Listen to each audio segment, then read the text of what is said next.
broadcast network, AFTERBUZZ TV. Over 20 million weekly downloads in over 150 countries, and your number one source for after-show entertainment.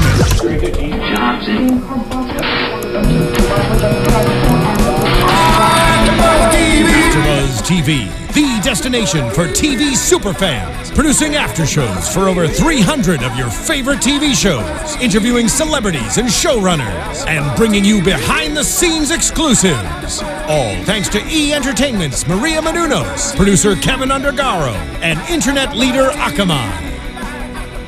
Now, let the buzz begin! Hello, AfterBuzzers, and welcome to the AfterBuzz TV After Show for ABC's Blood and Oil. Tonight's episode, Rocks and Hard Places. I'm your host, Grant Rutter, and we have a full house tonight, a lot to cover, and a lot of good insight. There's more to come alongside me tonight. Hey guys, Lauren Salaun here. You can find me on Twitter at Lauren Salaun. Hey everybody, it's Howard III. You can find me on Twitter and Instagram at Howard III. That's Howard 3RD. Oh, I like it. Hey y'all, I'm April Whisenhant. You can find me on Twitter, Instagram, and Snapchat at April Whisenhant. In tonight's episode, Cody was asking, where's Kes? Well, we have him here, and we have a lot of information to get out of him. Yes. Keston John in the studio. Thanks for having me on, guys. Yeah. Welcome to Thanks for joining AfterBuzz. us. Yes. Yep. We're going to go over a little bit of a recap, and then we're going to get into some good questions to ask Keston. And of course, we want you to jump in and give us your thoughts along the way. Yeah. You have a different perspective than us. So, A little bit. Yeah, so we want to know. So let's do it. Let's get into a little bit of a recap here with the show.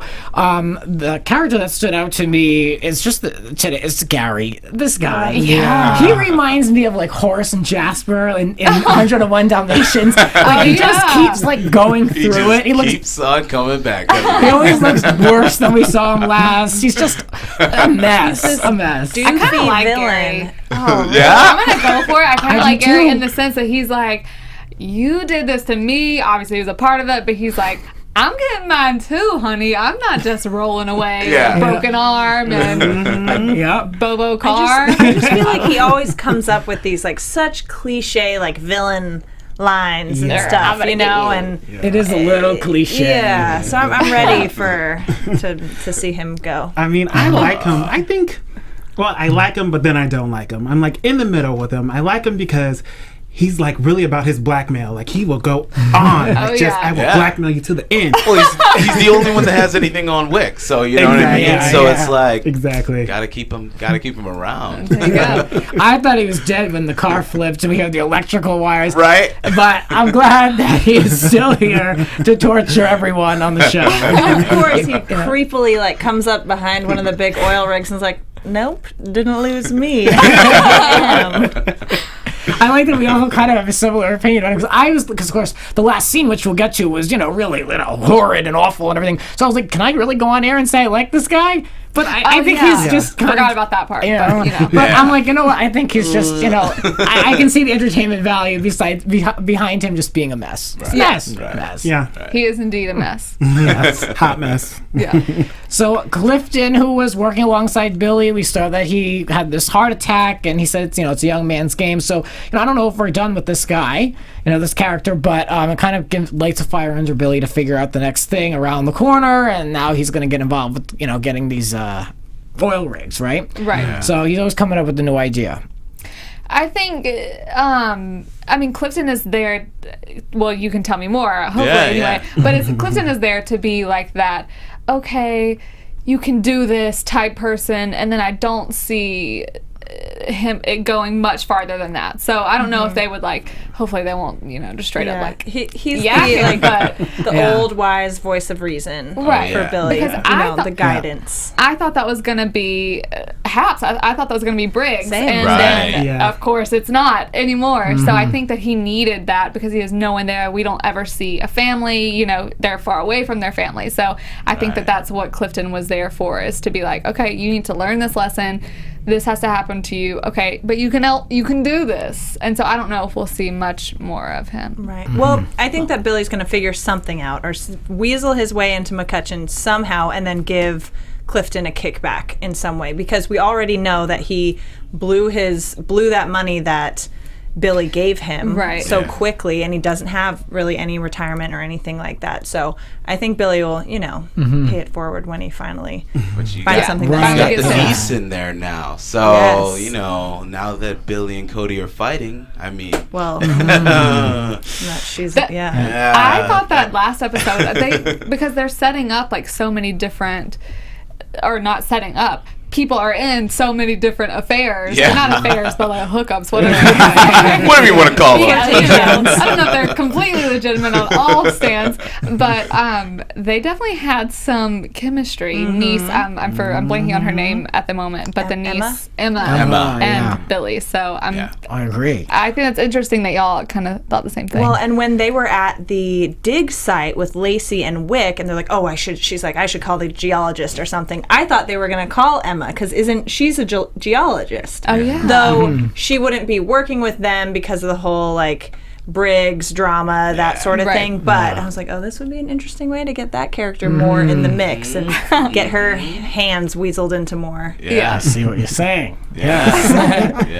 Well, Clifton says the only way to beat Hap Briggs is to be Hap Briggs. So that's a wonderful impression. I like that impression. That was, I love the guy's Barry accent. Corbin. I love that. So that's where they're going with that. Well, we saw, of course, Billy tried to channel his inner Hap, but things kind of, didn't really work out. Well, let's talk about that in a moment, though, because I want to talk about how Hap is basically saying, he's thinking there's a possibility there, and then he, of course, goes and talks to the sheriff and has the father-to-father conversation, and, the sheriff basically puts everything on the table except the black and white truth, pretty much. So now Hap's like, okay, I got this. I was waiting for this moment. It kind of felt a little flat for me, though. Right. Yeah. We didn't see Hap do anything with that, aside from going to Jules and kind of wanting to talk it out, like nothing happened. I thought that would materialize a bit more, and maybe he'd, show up while Wick was on the phone another time, because he always does that. He's like, I was right behind you, son. And you had that suspicious phone call. I think he's kind of...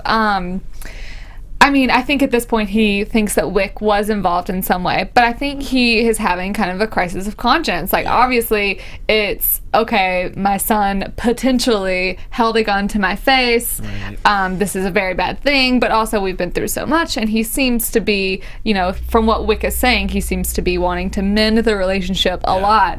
So I think he's almost like, okay, if he did this, how am I going to handle it? It's not such a cut and dry of like, okay, I know that Gary was involved, so let me go visit him and hold a gun to his face and say, you better tell me the truth. Right. It's his son, so I think he's feeling a little bit more, but I think ultimately the Hap Briggs is going to come out, and he's going to get dirty. I hope he gets dirty. I hope he does a little bit more. I'm kind of with Lauren over here, like, what were you going to do with that information? Why have that, father, did this happen? What happened? Like, okay, now you know. Are you going to, tell your son, like, hey, son, I know what's going on? Or are you going to do what you just did now and just keep pushing? Like, come on. He's got to mull over it, though. That's his son. So you can't just be like, get out of here, son. If he's that way, you caused him to be that way. So I feel like, he's mulling over it. So it's definitely a much bigger deal when, the stakes are much higher, and it is, like you're saying, it's his son. So thinking about that, ruining that relationship and how you want to deal with it. And it's not just some business acquaintance that you can go over and muscle into, out of the picture in some way, really. So. But I think that relationship was already ruined. I think even if he turns his son in, he won't really feel any remorse. He'll probably just be like, well, son, I loved you, but you almost killed me. Well, Cody's looking to plan this party, and then, of course, Ada comes over with, and I know the actress name. What does Wilson play on the show? Finn. Okay. Oh, yeah. Right. Okay. So, because they, are going to give, basically like free food to the party. It's all good. But then Cody has somewhere to go, as she usually does. And, things took a turn for the soap opera sexy. What's going on? What's going on? I know. Hard scene to read, harder scene to watch. Yeah, I mean, but Ada was like, she put the brakes on the situation. Yeah. I didn't think she was at first, because Finn like lays it on thick. He is not messing around at all. And it was nice. I've been thinking about you nonstop. Come here. And she give me some of that. Yeah, and she like was like, okay, let's make out. And then he wanted a little more, and she's, a little more kissing, and she's like, no, can't do this. See ya. Remember to have us. Yeah, she's like, ooh, that was nice, but I gotta get out of here. Well, it seems very fast. I mean, obviously, she's married, so of course it's always going to be fast. But, like, really, they just did the, like, minor flirtation last week. I'm like, there was like one like hand touch and glance. And it's like, oh, we're in love. No, like, wait a few weeks, maybe see if your sexual chemistry is there, and then go for it. Well, don't go for it because you're married. Right. But, y'all know what I mean. It just seemed a little soon, but I'm glad she stopped it because her hubs is so sweet. Kes. Yes. Well, we thought he was. We thought he was. Has a little bit more going on. Not everything's great with selling the chicken out. It happens. You gotta make some extra money. Well, the thing about them though is they still live by the by the train tracks. Right. So because they can't afford a house yet, so you're making all this money, but you're not really making enough to like buy a house. Right. So gotta gamble. Exactly. And we've seen with Billy and so many of them, that where they are like right now with the oil boom and everything going on, people are playing fast and loose with money when it comes to oil and business ventures and even gambling like that. So people are like, oh, like all that energy is going on. So people are like, oh, well, I bet I could just do that a little bit and I'll probably, we'll see where it goes. This risk might pay out. And so people are getting a little caught up in it. It's like everyone is affected by the money of the oil boom differently, right. and that's this character's way of dealing with it. It's not everything. Not everyone's living like high on the hog in the great situation. Like look at Cody and Billy. I mean, they don't really have any money at this point because they've done so much. Yeah. But I mean, they've got their house, and things aren't going well for them. Yeah. Things got even worse. So let's talk about the drill bit issue and how Lacey came and kind of covered for her brother, and then of course these characters are always like in the know, like Hap knew that that wasn't really the same deal, with like. She covered for him. Mm-hmm. Yeah. Mm-hmm. I think it's a parent thing. Like, you can always tell when one kid is telling the truth, which is, I'm like, whoa, they are such good brothers and sisters, or brother and sister, because whenever I was little, I'm like, no, Michael did it. I'm not like, oh, yes, he said this, but really I did it. I'm like, no, it was all me, mama. So, props to them. But I like that Wick, as many bad things as his character has done, I like that he has someone standing up for him, because I think he needs that support in order to just like live life, period, because everything else is so against him because of the idiotic decisions that he's made before. So I like that they're written that way. And I think we've seen Wick grow into a much more complex character over these several weeks. He at first was kind of one-sided and kind of a jerk who always messed up, and we see that he feels remorseful and is sympathetic toward his family and wants to prove himself. So we see this, and so I'm really starting to come around and kind of root for him, come on, figure it out and get your crap together already, buddy. So I too really liked Lacey standing up for him. I think it was totally obvious that it wasn't true. Well, I thought she was pretty convincing, to be honest. I thought so too. She was quick on her feet with that. And the way she threw it back to him for the 5%, he played ball with it. I thought she was pretty convincing. Mm-hmm. Yeah, I really like them, their little brother and sister dynamic. I think it's just so cool, I feel like all siblings should be like that, but they all aren't. I like it. I love that Lacey is like, listen, Dad, it was my fault. Go easy on Wick. Let me help him out. But Daddy's like, I ain't having it. So I enjoy it. Yeah. This we have a person in chat, Jessica Iverson, that says Hap only loves Hap. And she also said, this was from earlier, she said, well, Hap knows that Wick is involved. He wanted to see if he said anything to her. Maybe he meant to him. But I think that, just kind of going back on that, since she said that, I think that whenever he asked Wick later, I think is in the episode actually, he asked him, like, wanting him to say, okay, yes. And then I think maybe it would have been handled a different way. But we can talk about that later. I just saw it and I was like, oh, let me tell them she said that. Well, let's talk really quickly about Jules, who's continuing to be very busy. Yes. So we learned that Hap and Carla went up to Big Sur and they got gifts for people and, Jules got our gift. And she threw it out and, of course, then Cody, being the sleuth she is, noticed this box and put everything together, called out Jules, and I feel like they gave Cody a lot of stuff to do this week. She was a busy girl. I'm glad to see it because I feel like she's got things kind of dipped for her a little bit, but she's now she's in the middle of it, and of course this is being used as ammunition for Billy to have this great scene. And I think we all had a similar reaction when this aired, when he showed up and was ready to call everything out and put it on the table. But Hap continues to best him in every scene. Hap called his bluff so good. I loved that. And while we're watching, everyone's like, did he really just call Carla to come in there so Billy could spill the beans? Cool like, as a cucumber, too. Yeah. Just hit that button and just intercom. Chilling. Wife. Chilling. Boom. Go ahead, tell her. And she walks in, and Billy's like, see ya. I lost all respect for her. I made a note. I lost respect for you. Like I obviously want to see him win, but I'm like, come on, really? I hope that he wants to be sensitive to Carla's feelings and doesn't want to be the one to do that to her. But shoot, if you go in there and you're like, I'm gonna tell her if you don't give me what I want.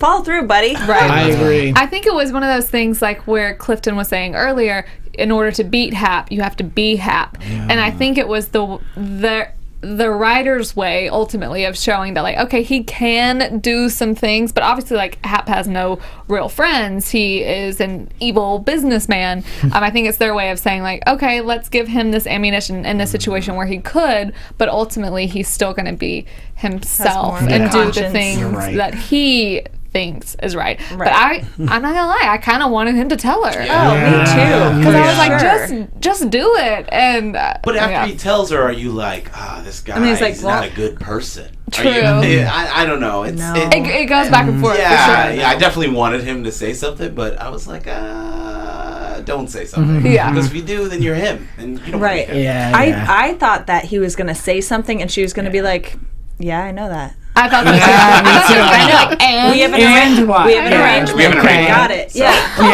That's what I was expecting. I really wish he would have told her, because it would have made for better TV to me. Like, it just would have been so much better if he was just like, listen, your husband is having an affair, blah, blah, blah, blah. I would have been living right there. Just right there. Like, But we know that it's going to come out likely next week, so it still happens, and Billy doesn't have to be the one to, I like that Carla is not an idiot. Like, she's like, clearly something. Obviously, he's done this in the past, and she's like, I mean, he didn't just show up to our house for nothing. Like, what was he going to say? Who is it?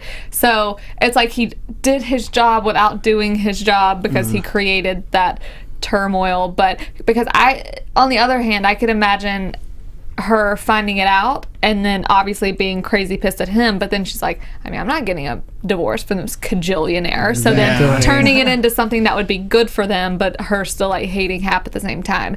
So I think it'll ultimately be better that he didn't say anything and that she finds out by herself. But Hap is such a like schmoozer. The way he says things to her, it seems like she really does kind of feed into it and believe it. And then then she made a face when he walked off, like, okay, whatever. But he knows what to say to people to make them be like, oh no, you're special to me, and la la la la la. I don't know. Hap is a true businessman in all aspects. He handles his job well, but he handles his family well, and he handles his love life well. I think what he's doing with Carla, he's just really playing her to what he does on a day-to-day basis. He doesn't really know how to stop being a businessman and just be a husband and be faithful, you know? Yeah. See, I'm okay with him playing Carla as long as she bests him in the end. Oh, yeah. Because I want to see her. She's thinking, she's plotting. No one plays Ice better. Like, she is just the looks, the stuff. You can just see what's going on in her mind without a word of dialogue. I know. Oh, I can't wait to see her move. Well, we've seen her before, like talking to Lacey, like, so you're not coming back to the company, right? So I think she's already like has a plan of besting Hap kind of in the works. I don't think she's necessarily there right now because she loves him so much. I think she loves the moolah, maybe. Yeah. Maybe she loved him at one time, or, but right now it's a business. I would love to know how that arrangement happened. Like, I wonder if it's one of those situations where, like, she was, I know they married quickly, but it's like, the other woman, like, how did she bust up there? One of the many marriages he's had. Like, I want to know more how those two came to be and just how driven she is business-wise, or if, it's a little bit of both. She's into him and she wants the money. I want to know more. I think maybe both at one point. Right. Yeah. But I think now, like you said. She was so cold in that last scene. It Seems like, she still loves him. She still loves him. Even the wardrobe, like, she was buttoned all the way up, like, that's probably not like a hot marriage, you know? You know what I mean? It's like 8 o'clock at night. She's on the Kindle, like. Exactly. At home. That's what I was thinking too. I'm like, she's in a very like fancy blouse late at night reading her stuff. I do not look like that at home. Yeah, I really want to see her in some sweats or something. Like, I know. Maybe her PJs. But they're probably equally as fancy. Chanel PJs. Right. Oh man, I wish she did have like some PJs though. Like, I just want to see her with her hair tied, like Drake said, hair tied, sweatpants, chilling with no makeup on. I mean, come on, Carla, we gotta see it. I love it. Let's talk about Wick's predicament. This guy. I mean, where do we begin? So now he had this moment where he was recanting his alibi or his statement to the sheriff, which is like the worst thing you could possibly do. I mean, come on. Not smart. I think this is maybe the right thing for him to do. He needs to finally get out of his own way and say something, because I feel like it was just setting up to bite him in the butt. Yeah, he's still going to screw himself over because he was definitely involved and committed crimes himself, being, through the process, but he needed to like not keep trying to handle it himself. Right. He was just screwing it up and digging himself a deeper hole. Or he was just letting too many other people make decisions, and then he has to go along with it. Like, it's like he's trying to handle it, but then Gary's like, okay, this dude's gonna do this, so I'm gonna kill him. And he's not necessarily, he's like, oh gosh, you killed him, what are we gonna do now? Yeah. And he's just like giving them money to go away, but they're not, it's like he's not really doing anything. So I kind of, even though it's a lie, I kind of like that he went to the sheriff and was like, oh, well, Gary said this. And Gary, I mean, I knew the whole time, I'm like, this is not going to work out. Like, he plans it to work out. But I like that he was taking initiative to, like, save his own butt, because I feel like he hasn't been doing that. Like, he was putting himself in the driver's seat in the situation, I guess, versus just going on for the ride. Right. And we saw him in the driver's seat in that nice SUV. He was just bugged, but we saw that didn't work out. Come on. Feedback. And I actually kind of like that it wasn't so convenient, though, that they could get the audio they needed. Like, I like that it was real life. Like, that's how it would be. It would be like a gaff. It wouldn't be that in real life. You would put the wire on the person, not in the car. Rookie mistake. In case he has to improvise like he had to. You're right. Yeah, you're right. Yeah. That whole scene right there, I was just like, really? Like, come on with the setup. Like, why won't you just put the thing on the guy? And then I was also mad about Wick just spilling the beans, like snitching in a way. I was like, if you're gonna commit a murder and go together like that, like, you can't snitch. Right. Like, snitches get stitches. Like, come on. He wasn't. Gary's not about that life, so it's okay. His idea or plan to go through with the murder. Gary kind of took the reins on that one. It was like, whoops, and then Wick's involved. But Wick wasn't doing anything, so Gary had to do something. He's like, okay, I think he was like, I already been to county, I don't want to go again. So he's like, I got to do something to save my butt since you're not doing anything, and this is your dad, and you know. I mean, not to say I would have murdered the guy if I was in that place, but maybe I would have, now that I'm thinking about it. But I think that's kind of, it's almost like, well, it's what you get. You aren't doing anything. Something had to be done. So this is where you are now. I don't know. That's maybe a little harsh, but That's what I was thinking in the moment. Well, Gary took things in his own hands, and we saw, of course, everything play out in the dramatic final scene. And, you know, I just kind of could see where things were going. And, you know, it's kind of like the classic soap trope. If there's a pregnant lady and something happens, just saying, look out. Look out. Yeah. So, you know, we saw that scene play out, and I thought it was actually, like, really well shot. And it was, you know, really, like, entertaining its own way while it was, of course, a tragic scene. But, of course, when Billy shows up, you just know what's going to happen. So what did you think of how everything went down at the end, the last scene? That's a hard scene to watch. Yeah. I mean, he was just stepping. It's hard. That too, yeah.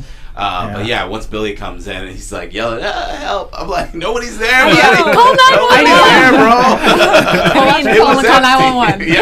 That's what you're supposed to do. Find a person, point to them, and tell them to call 911. We literally in the saw closed him pharmacy. Run in there past no people. You gotta pull out your cell phone at that point. Exactly. I mean, he's in shock, panic. But he could at least grab the landline. Even though he's in shock, he could grab the phone. I'm sure he will eventually. We see that she makes it to the hospital, so somebody called 911. But it was super intense. I agree. I think it was well directed. Takes it to a much darker place, I think, than we've seen previous episodes. You know, it gets heavy and dark when Wick and Gary do the robbery at the oil field and everything. That was pretty intense, but this takes it even further. I was actually very surprised at this scene in the sense because whenever he was like, I think you see Gary like walking into a store or something like that, I just didn't think that they would go. I mean, I actually liked the kind of story or like tying the two things together, but I was just like, oh my gosh, this is something really bad is going to happen as soon as I saw that it was Cody's store. And I was just surprised that I thought, you know, Gary was just going to be on his way and then something bad was going to end up happening to him. But now I understand it more because it's the way to get Billy really into that, like, okay, I'm about to screw buckle you down up because you just did this to me, to my wife, to my family. So I think it's a very like sad and oh my gosh transition, but it's but who's Wick gonna divert that revenge energy toward? Because it's not like it's Hap's fault. Like that's like Wick and Gary that you would divert it to, and then you're almost on Hap's side in a sense.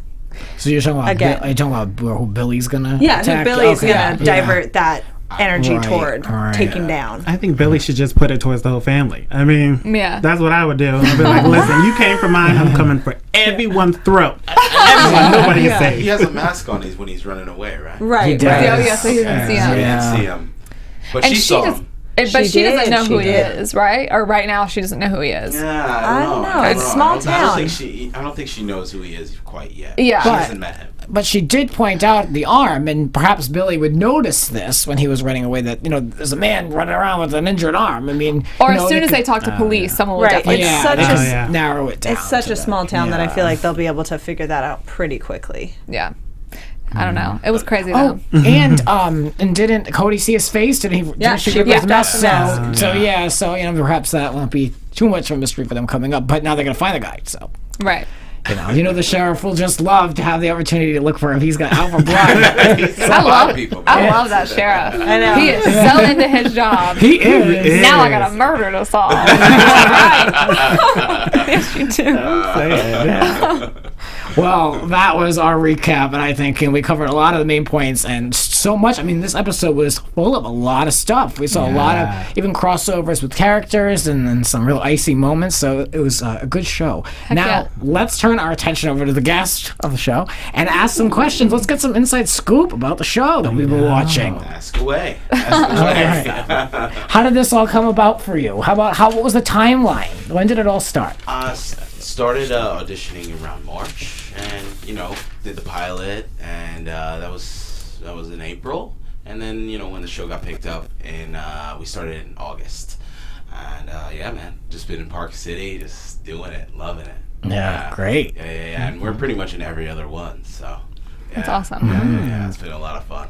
What is it like because y'all are solely filming in Park City, right? Yeah, it's mostly Park City and around, parts of the neighboring areas. How is it to be living out there on set? Because obviously it's so different. Or I'm not sure where you're from, but obviously it's very different than LA. But it's beautiful though. Oh my gosh, you can't. I mean, you just look up if you're like not on your phone. You just look up and it's just beauty. You know. So I mean, I can't wait for winter to come. Then snowing and skiing. That's gonna be a blast. That's gonna be so much fun. Yeah. But no, everybody's really down to earth there, and that's what I kind of like about. Not that LA people aren't, but it's just different. You know what I'm saying? Everybody's just really like, oh, what are you doing? Oh, you're on a TV show. Oh, cool. Like, oh, come over for dinner sometime. Like everybody's so friendly. So that's awesome. Now, what exactly attracted you to this role? Like, what made you say, I have to play the African man? It was just an audition, and I liked when I read it. I liked Kes and Ada's innocence. And I liked that they were in the same position as Billy and Cody, but they had an opportunity to grow, and that was what was so exciting for me. Is like, where could this possibly go? After doing the pilot, I was like, oh my gosh, like we could have a restaurant. So many different things could happen, and I think that's just the possibilities. You know what I mean? So, yeah.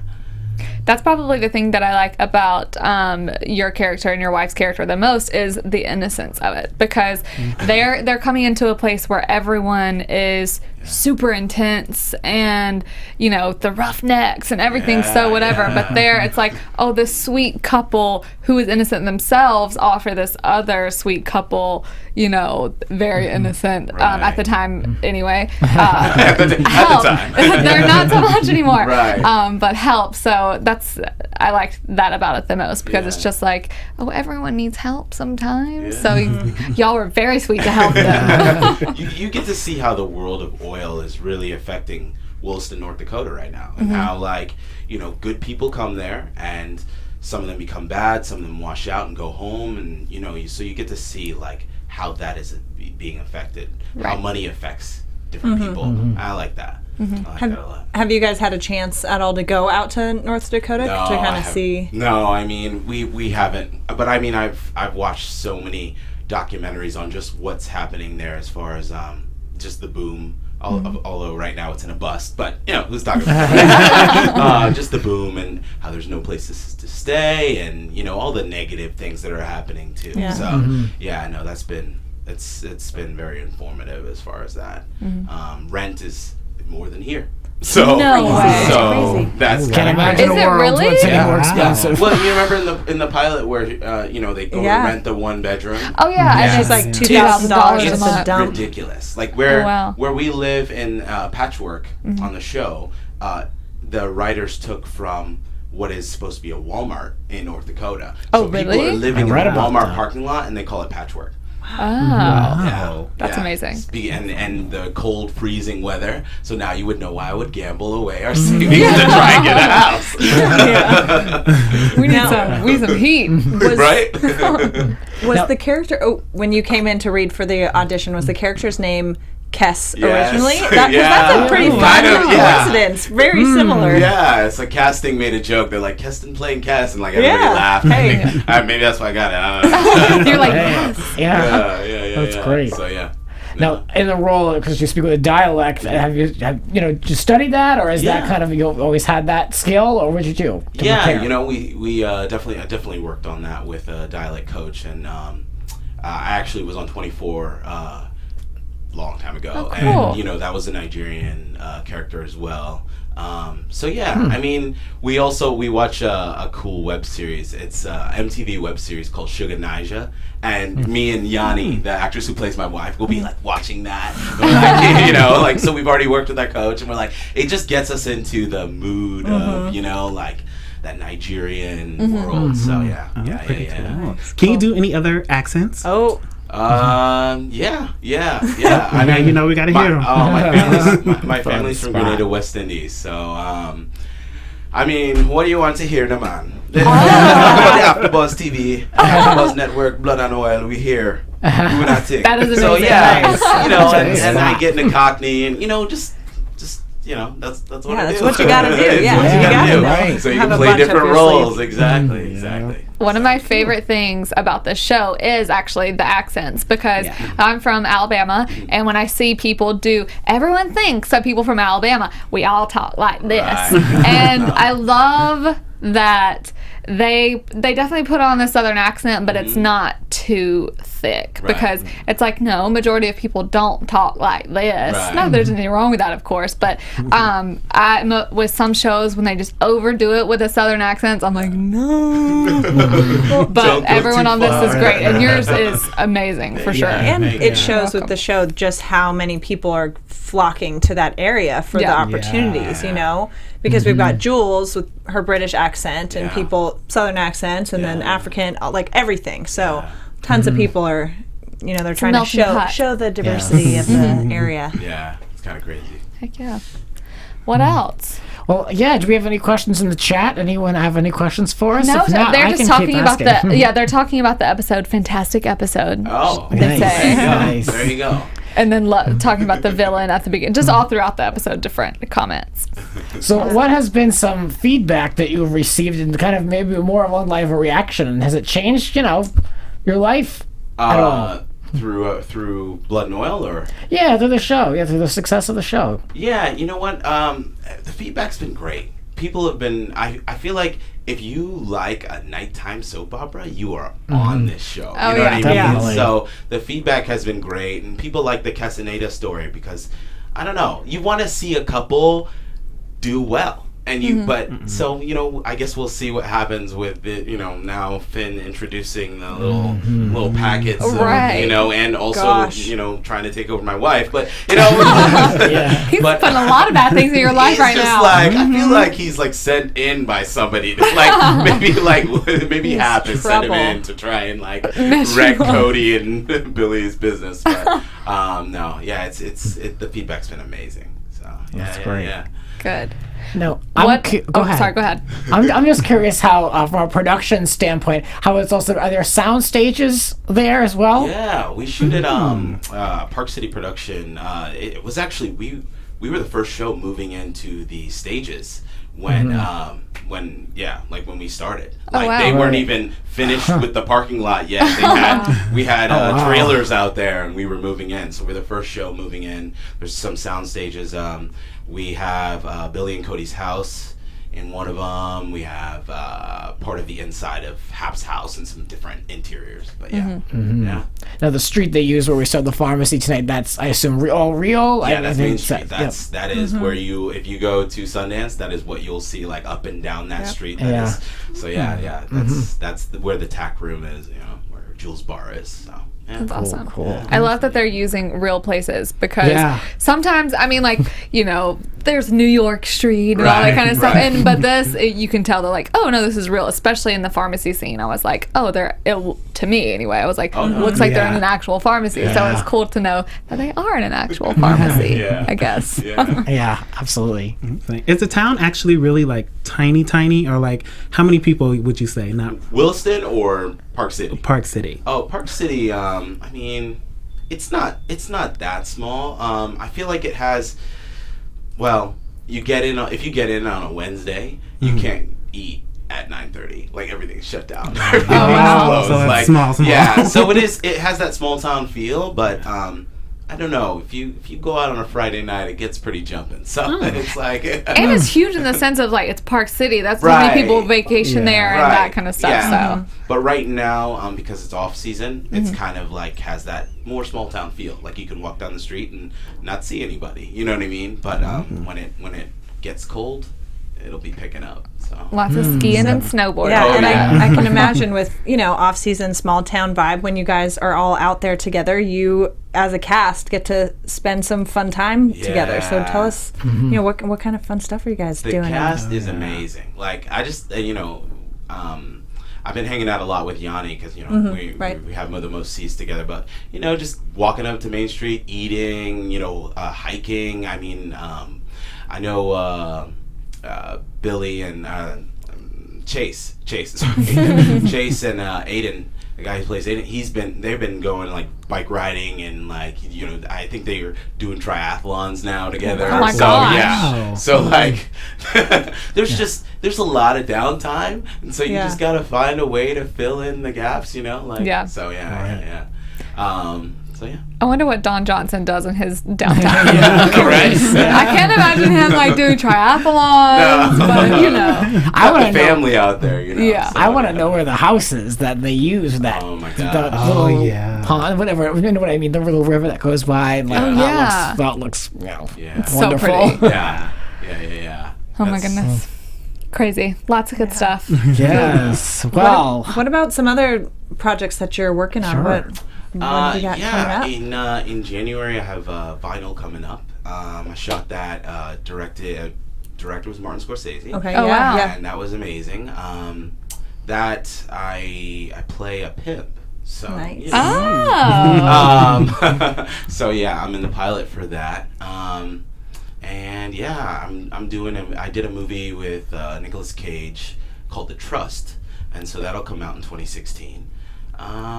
Other than that, just Busy with this one. Yeah, Lots of good stuff coming up. Yeah. That's exciting. Vinyl in my January. My film Retrieval's on Netflix. So, there's stuff. check Great, it out. yeah. I'm gonna have to watch that tonight. Yeah, so So staying busy. yeah, where can people keep up with you online and see what's coming up? Yeah, you can find me on Instagram at Keston John, Twitter, same thing. So yeah, that Great. yeah, most of my stuff's on there, and KestonJohn.com if you're still using the World Wide Web. Yeah. Still typing in that www. So, yeah, Awesome. yeah. All right. Well, thanks, Keston. Yeah, thank you. We enjoyed having you here. This is awesome. Yes. Well, let's. Do you want to predict about next week, real quick, before we head out? Oh, gosh. Real quick. Sure. This will be interesting. You're We're gonna let you do it. Yeah, we'll keep our eyes on you just to see if Right. our predictions are accurate. Okay. I think that Kes is gonna get himself in over his head with the drugs, and I predict many storms ahead for Billy and Cody. I just don't think they're gonna be going through smooth waters anytime soon.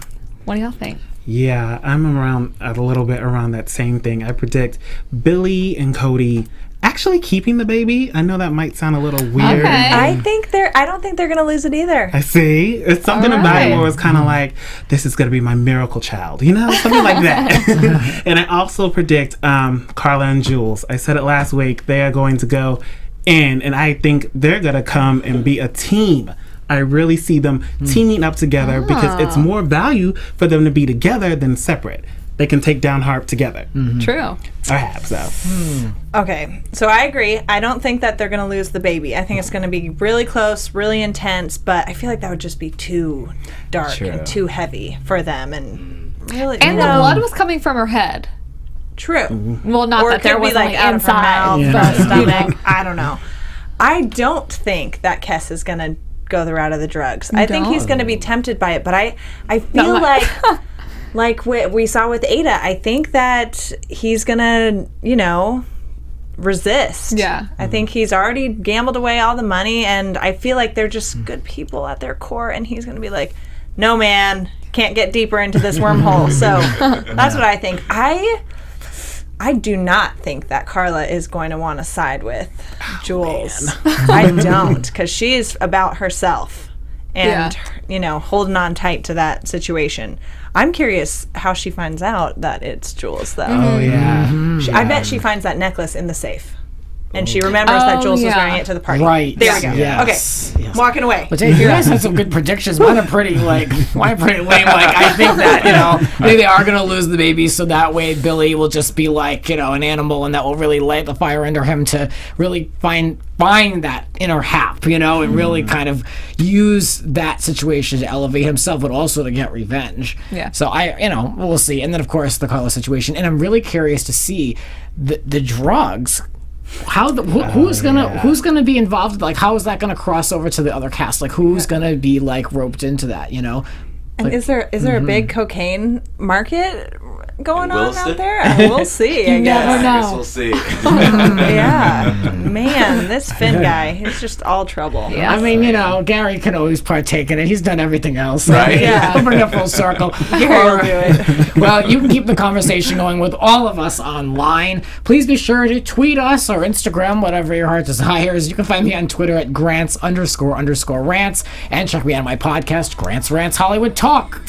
And I'm Lauren Salaun. You can find me on Twitter, Facebook, Snapchat, Instagram, YouTube, all the places at Lauren Salaun. And you can find me, Howard III, on Instagram and Twitter at Howard III, Howard3RD, and on my website, of course, howard3rd.com. And y'all can find me everywhere at April Whisenhant. Great. Awesome. And everywhere as well at Tell us Keston John. So, yeah. Awesome. Great. Thanks for joining Thank us. you so much for being here with us. Absolutely. For Blood and Oil, that'll do it for us at AfterBuzz TV. See you next time. From executive producers Maria Menounos, Kevin Undergaro, Phil Svitek, and the entire AfterBuzz TV staff, we would like to thank you for listening to the AfterBuzz TV network. To watch or listen to other after shows and post comments or questions, be sure to visit AfterBuzzTV.com. I'm Sir Richard Wentworth, and this has been a presentation of AfterBuzz TV. Buzz you later. The views expressed herein are those of the hosts only and do not necessarily reflect the views of AfterBuzz TV or its owners or principals.